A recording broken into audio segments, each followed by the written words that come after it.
Pinjol katanya diam-diam itu menyelidiki isi HP dari nasabah telat bayar. Takut nggak teman-teman semuanya kalau mendengar judul dengan hal seperti itu? Karena saya mendapatkan DM dari teman-teman semuanya, yang mana di sini teman-teman menyampaikan bahwasannya ada yang menyampaikan di sini katanya handphone dia sudah disadap semuanya gitu loh. Apapun aktivitas dia dan dimanapun dia berada itu pinjol sudah mengetahui. Sampai mau dia berada di tempat tongkrongan, katanya mau sampai dia berada di kantor, sampai dia berada di rumah, itu pinjol sudah mengetahui katanya. Berarti semua isi handphone dia itu diam-diam dimata-matai dan telah dikantongi oleh pihak pinjol. Begitulah asumsi yang masuk dalam pemikiran orang yang telat bayar dan tidak mampu bayar. Dan dia bertanya sama saya, "Bang, apa yang harus dilakukan buat ke depannya, Bang, kalau kondisinya seperti ini?" Oke. Ini saya jelaskan dulu ya buat teman-teman semuanya yang merasa selalu diikuti, merasa selalu diawasi, merasa selalu tersadap dan segala macam gitu loh. Oke. Jangan sampai nanti Anda berasumsi sampai dia menyadap melalui email handphone, sistem handphone dan segala macam. Oke. Kalau pinjol melakukan penyadapan, saya pun tidak menutupi kemungkinan. Kenapa hal itu saya tidak menutup kemungkinan? Karena kalau aplikasinya masih tertanam di handphone Anda, kemungkinan kalau aplikasinya ini bisa bergerak kemana-mana, ya kemungkinan besar apapun aktivitas dalam handphone Anda, itu pasti bisa mereka lihat. Tapi, sesingkat pengetahuan saya, sejak ya adanya akses sesuai dengan POJK juga, adanya akses pembatasan untuk pinjaman online yang mana mereka hanya boleh melakukan akses terhadap yang disebut dengan camilan, kamera, mikrofon, dan lokasi. Ya, sejak itu mungkin tidak beberapa pinjol lagi yang melakukan hal yang sama. Walaupun kita ya tetap aja kecurangan-kecurangan itu tetap dilakukan, ya mana tahu dalam akses kamera mereka juga bisa mengakses kontak. Dalam mengakses mikrofon mereka juga bisa mengakses log panggilan. Dalam mengakses lain-lainnya mereka bisa mengambil apa yang mereka mau, ya. Kita kan nggak bisa menutupi kemungkinan, tapi mungkin itu masih sebagian dari pinjol-pinjol legal yang masih melakukan hal yang sama. Oke. Sekarang teman-teman tersugesti ya sesuai dengan pertanyaan yang dia sampaikan tadi, bahwasanya tempat kerja, alamat rumah, tempat tongkrongan itu diketahui oleh pinjol tersebut. Oke. Kalau misalnya memang halnya seperti itu, tempat kerja, ya rasa saya ini hal-hal lumrah aja. Coba teman-teman ingat dulu, waktu pengajuan pinjol itu ada nggak Anda mengisi form misalnya untuk mempercepat proses hal ini, ya? Cantumkan tempat kerja Anda atau cantumkan NPWP dan segala macam, kan macam-macam yang dia sampaikan gitu loh. Mungkin ada nggak Anda mencantumkan tempat kerja? Yang pertama. Yang kedua, ketika teman-teman merasa tempat tongkrongan dan segala macam, saya nggak tahu ya apakah dia menyampaikan, "Saya tahu nih Anda duduknya di mana setiap hari ini." Gitu loh. Terkadang kan dugaan-dugaan dari debt collector ini kan banyak juga ya berdasarkan dari riwayat yang mereka ambil sejak awal gitu loh. Tapi bukan berarti hidup Anda itu terawasi. Kemanapun Anda pergi mereka akan tahu. Dimanapun Anda berada mereka akan tahu. Enggak. Anda kira satelit yang ada di atas itu atau pemancar sinyal internet itu difasilitaskan untuk debt collector? Enggak. Ya, kalau alamat rumah Anda dia ketahui, itu hal-hal wajar kan. Ketika itu Anda kan mengajukan yang namanya KTP, kartu tanda penduduk. Di sana ada nama, ada NIK, ada identitas lainnya. Ya, dijelaskan di sana semua. Jadi ketika mereka mengetahui di mana posisi Anda, alamat rumah Anda, itu hal wajar. Ya, ketika dia mengetahui mungkin Anda bekerja di mana misalnya gitu kan, selain Anda yang mengajukan, atau mungkin Anda sedang mengaktifkan lokasi saat itu. Mungkin Anda pengajuan berada di kantor, atau Anda pengajuan berada di tempat tongkrongan dan segala macam, ya. Mungkin mereka bisa aja berasumsi ke sana gitu loh.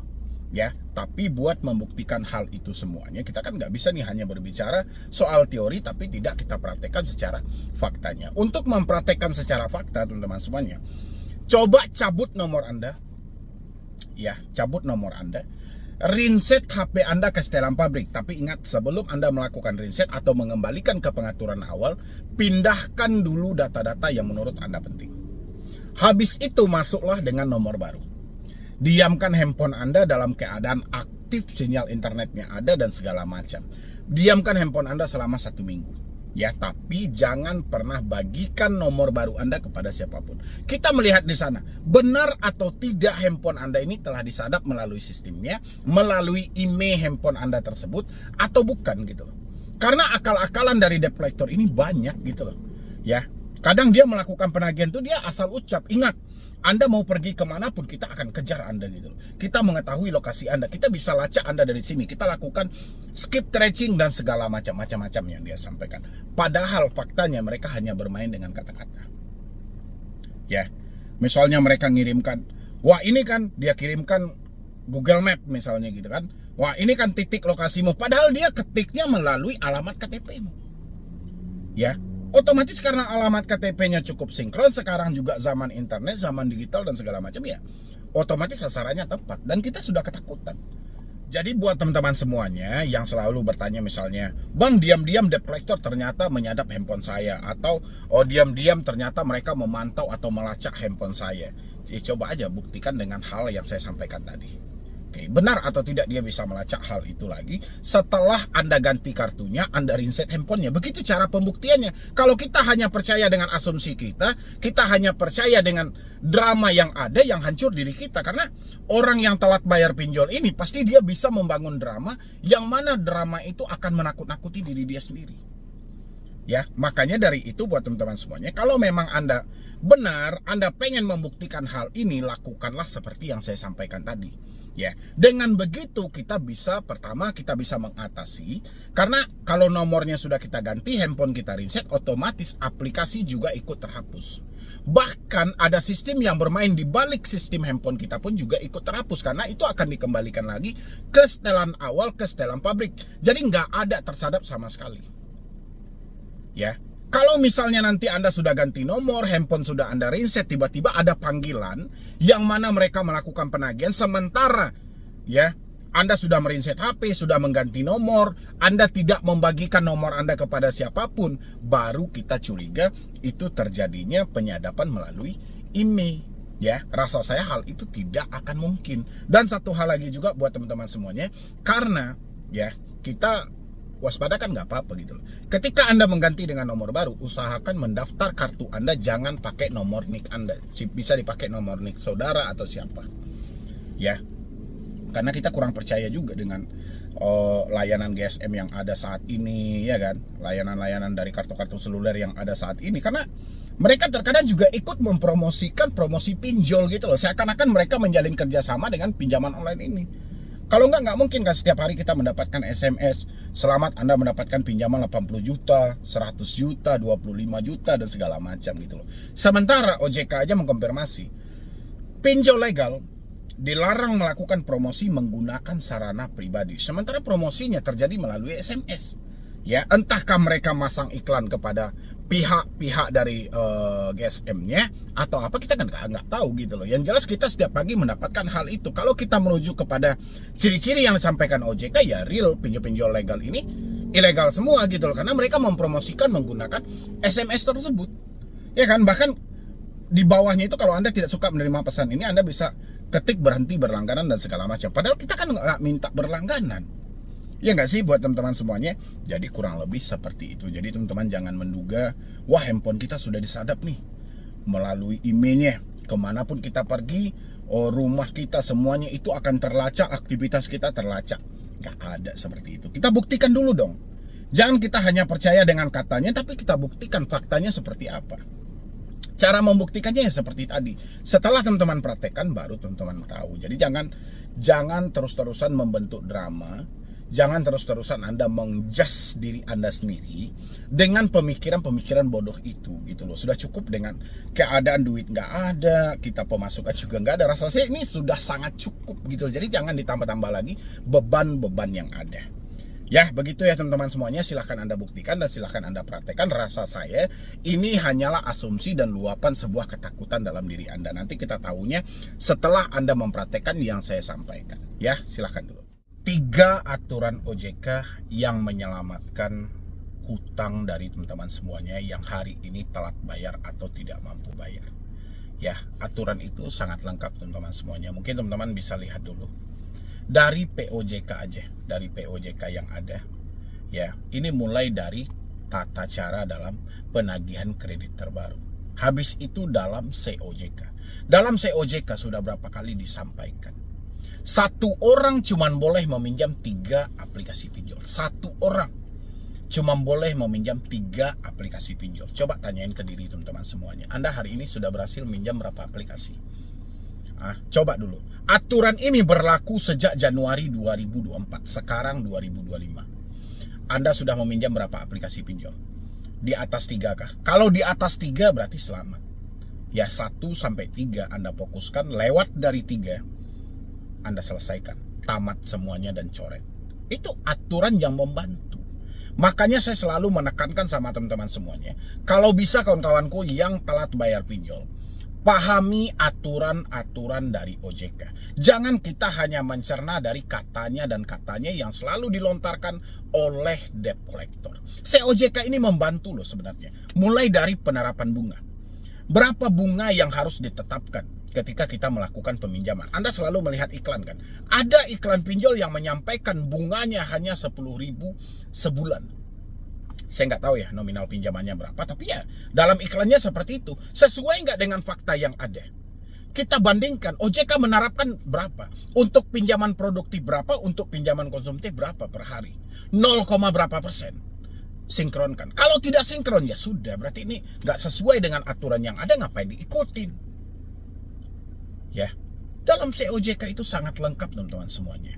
Sampai semuanya aturan penagihan kredit.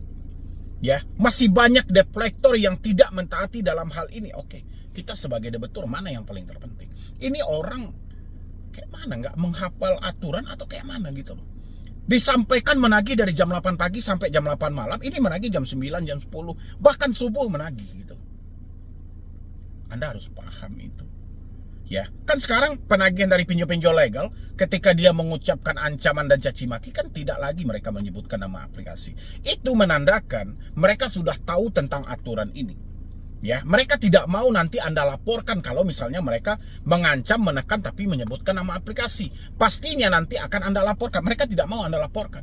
Makanya sebisa mungkin mereka bersembunyi di balik itu. Mereka tetap melakukan penagihan tapi tidak lagi menyebutkan nama aplikasi.